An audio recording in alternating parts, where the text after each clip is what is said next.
Hi there, welcome to Integrated Clinical Strength and Conditioning.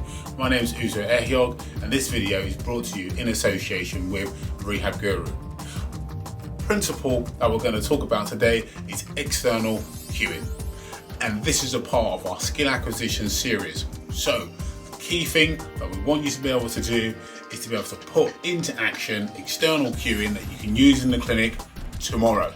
So we're going to use change of direction speed and also change of direction ability. Okay, and we're going to use that as a vehicle to explain how you can use external cueing in your practice moving forwards. The first attentional cue is a 45-degree cut into space. This is a common activity that should be trained in mid to late stage rehabilitation programs for lower limb injuries. A cut is any activity in which the patient is required to stop motion in one direction and then to re-accelerate movement in another direction. In order to cue this foundational movement, it requires essentially three conditions. Firstly, strong posture, secondly, a powerful leg drive, and thirdly, a powerful arm drive. In this video, the patient is cued to hold a low but strong posture using a metaphor. The patient is given the visual image of getting low and strong like they're barging open a door with their shoulder.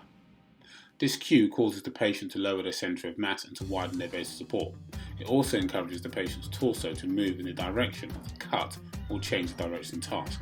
This has implications for knee safety, as the lean away from the plant or pushing leg reduces the chance of inappropriate valgus or abduction forces at the knee during this high speed activity. Okay, so I hope you're enjoying the video so far. So it's really important that you understand that when we're talking about cueing, key thing here is, okay, you want to make use of the description, the direction, and also the distance as well, okay, when you're cueing. But also, as you can see from the previous videos, the use of metaphors can be really important, okay, to help our patients, okay, understand and also learn and retain the skills that we're trying to teach them in movement. And remember, tape is a really useful technique. So keep watching, okay, and I really do hope you're enjoying this video. In the second video, tape is used to again cue a 45-degree change of direction task. The setup involves placing tape onto the outside or front of the ankle and tape onto the top of the opposite knee.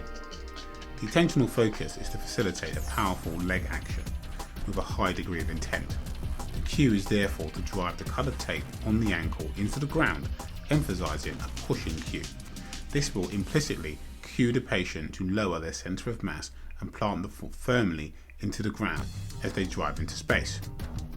An alternative cue can be to focus onto the opposite leg and the new direction of the knee as it moves into space. The cue is to drive and take the knee into space with the tape alongside. Imagery can also be used to focus the patient by asking the patient to think of their knee as a searchlight on a car, i.e. you want the searchlight pointing in the direction that you're heading. Or an alternative cue can be to separate the tape from your ankle and knee as you drive the ground away and move into space.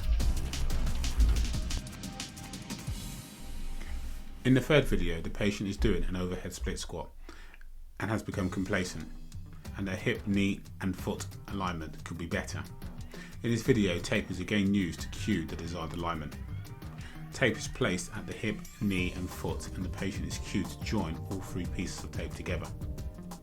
In the final video, augmented feedback is used to improve the patient's skill acquisition. In this example, an external focus is emphasised and the patient is encouraged to reach towards the cone. An internal focus would require a change of language and might have the therapist asking the patient to keep their knees over their toes to reduce knee valgus. In short, as far as attentional focus is concerned, the use of imagery, tape and external verbal cueing is really down to the creativity of the therapist and trial and error with your patient in regard to the outcome goal of that session. So thank you very much for listening. I hope you've got some really good takeaways, okay, from this very short video. Okay, skill acquisition is one of those things that we weren't taught properly at university, how to put it into musculoskeletal practice. Okay, the research has moved on quite significantly, and so also has contemporary practice. So I really do hope that you'll be able to actually put this into practice, okay, tomorrow, hopefully, with some of your patients. Don't forget, you can follow us, okay, on Twitter. You can follow us on other social media channels, and also we've got our website. It's full of blogs, full of videos, full of infographics, okay? So do subscribe, okay, and join the community, and let's put rehab back into physio rehabilitation. Bye for now.